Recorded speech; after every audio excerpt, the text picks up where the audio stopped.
बालिका बहू, तेरी शादी होने वाली है अगले महीने। ये बस्ता उठाकर कॉलेज जाना बंद कर दे अब। अरे कैसी बात कर रही हो, अभी उसकी उम्र ही क्या है। इतनी जल्दी शादी करने का फैसला मैं नहीं लेने वाला। फैसला लेने के लिए तुम्हें कहा किसने है? अरे मैंने कह दी शादी है तो है अगले महीने। बेचारी अमिता करती भी तो क्या, छोटी सी उम्र में बन जाती है अपने से 2 गुने उम्र के आदमी की बीवी। शादी के बाद देर रात पति घर आता है। खाना लगाओ, भूख लग रही है। अमिता खाना लगाती है। ये क्या बनाया है? वो सारा खाना फेंक देता है। कर्म ही खराब थे जो इतनी कम उम्र के लड़के से शादी करा दी। तभी वहाँ अमिता की सास आ जाती है। अरे हमें क्या पता था कि ये इतनी कामकाज में ढीली है। इसकी माँ ने तो कहा था रॉकेट की स्पीड से काम करती है। अमिता को आए दिन ससुराल में ताने, गालियां और कभी कभी तो मार भी पड़ती। सुन जा, अपनी माँ को बोल 50,000 रुपए भेजे, फ्री में नहीं रखना है तुझे। अरे मेरी एक आंख का ऑपरेशन भी तो करवाना है। अमिता को सास घर से निकाल देती है। अमिता परेशान होकर मायके की ओर जाती है। वो घर तो पहुंचती है लेकिन वहाँ ताला लगा है। अरे अमिता बेटी, क्या हाल बना रखा है तेरे पति ने? कहाँ है वो? अमिता पड़ोसी के सामने रोने लगती है। मुझे नहीं जाना उस घर में चाची। मेरे मम्मी पापा कहाँ है? उन लोगों ने तो ये मकान छोड़ दिया बिटिया। वो लोग तो कहीं और शहर चले गए। तुझे नहीं बताया? अमिता जोर जोर से रोने लगती है। नहीं बताया।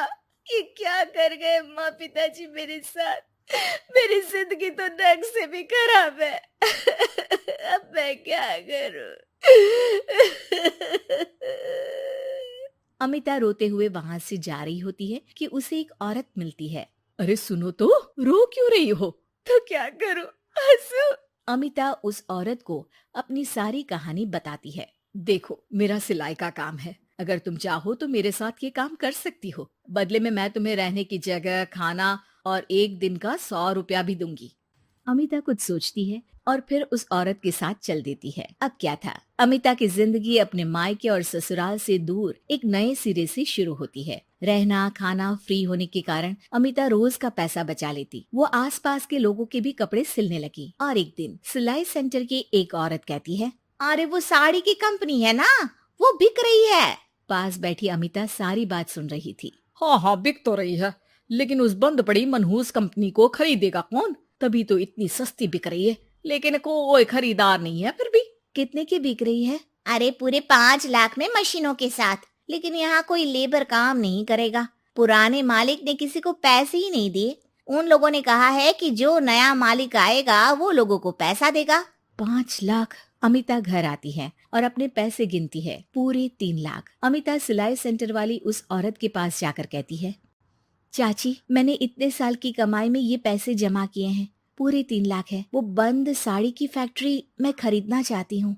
अरे अमिता, पागल हो गई हो क्या? वो 5 लाख की बंद मनहूस फैक्ट्री खरीदेगी, फिर लेबर का बकाया पैसा देगी, और वो फैक्ट्री चलेगी कि नहीं ये भी कोई नहीं जानता। लेकिन अमिता नहीं मानती। वो उस औरत से कहती है कि वो उस फैक्ट्री को खरीदना चाहती है और खरीद कर ही रहेगी। औरत भी अमिता की मदद कर देती है और फिर अमिता के नाम एक साड़ी फैक्ट्री हो जाती है। शुभारंभ वाले दिन अमिता लेबर से कहती है, मैं इस फैक्ट्री को दोबारा खड़ी करना चाहती हूँ। आप लोग इसमें माहिर हैं।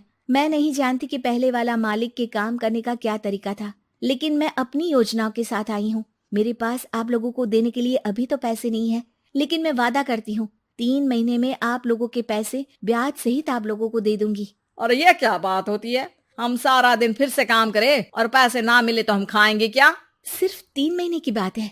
वैसे भी आप लोग बिना काम के यहाँ नए मालिक के इंतजार में बैठे ही थे। मैं काम करना चाहती हूँ और 3 महीने में सारे पैसे देने का वादा भी करती हूँ। लेबर आपस में सलाह करते हैं और अमिता की बात मान लेते हैं। सिलाई सेंटर से मशीन, सिलाई और कपड़े के ज्ञान में माहिर हो चुकी अमिता सभी के साथ मिलकर खुद काम करती। शहर और दूसरे शहरों में घूम घूम कर साड़ी का डिजाइन दिखाती और ऑर्डर लेती। अमिता को कई जगह से ऑर्डर आ जाते हैं। कई लोग उसके काम को सराहते तो कई आलोचना भी करते। अरे बड़े बड़े व्यापारी बैठे हैं, यहाँ तू कहाँ टिकेगी? लाओ दिखाओ कैसी साड़ी बना रही है तुम्हारी फैक्ट्री। अमिता उन लोगों को साड़ी के डिजाइन दिखाती है कि तभी वहाँ व्यापारी की बीवी आ जाती है। हाय रे, कितनी प्यारी साड़ी है ये।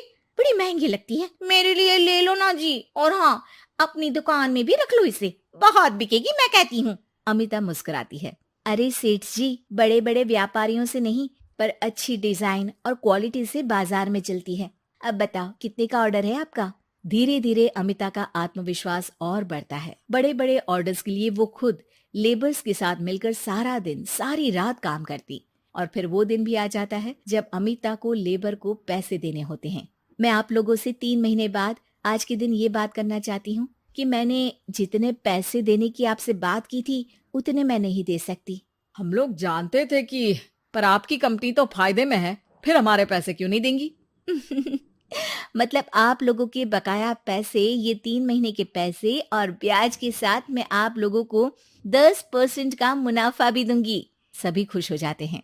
मेरा कोई परिवार नहीं है, लेकिन दिन रात आप लोगों के साथ काम करके मुझे आप लोगों में ही अपना परिवार दिखता है। अमिता की फोटो पेपर में छपती है। उसके बिजनेस मॉडल को पढ़ने के लिए कई बच्चे भी उसका इंटरव्यू करते हैं। अब अमिता 1 से 2 और 2 से 4 फैक्ट्री खोलकर देश में बड़ा नाम कमाती है।